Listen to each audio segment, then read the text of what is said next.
братья и сестры, Сахалык Кардашла, от имени коренного крымско-татарского народа хочу выразить благодарность странам-членам, которые поддержали резолюцию по Крыму, принятую Генеральной Ассамблеей ООН 19 декабря 2016 года. Крымско-татарский народ стал меньшинством на своей родине в результате целенаправленной политики ксенофобии и геноцида после аннексии Крыма России в 1783 году.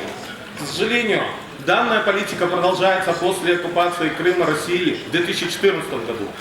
29 сентября 2016 года Верховный суд России запретил представительный орган крымских татар Меджлис, обвинив его в экстремизме.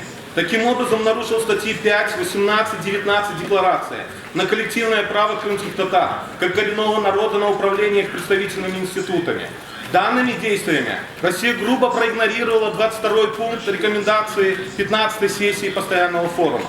Россия запретила Меджлис в связи с тем, что согласно его решению, крымские татары проигнорировали противозаконный референдум, который также не признала Генеральная Ассамблея ООН.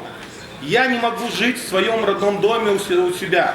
В отношении меня, как члена Меджлиса, спецслужбами России проводились репрессивные действия и заведены уголовные дела.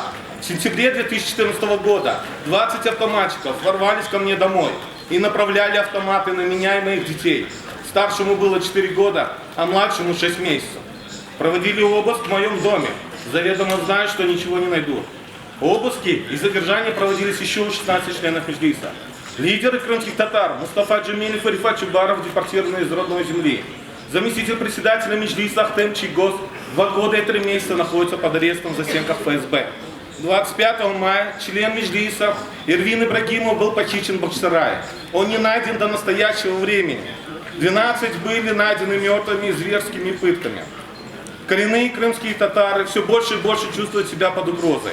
Мы призываем международное сообщество, коренных братьев требовать от России исполнить промежуточное решение Международного суда ООН от 19 апреля 2017 года, то есть отменить решение Верховного суда России о запрете Меджлиса и позволить ему работать в качестве законного представительного органа коренных крымских татар на территории Крыма.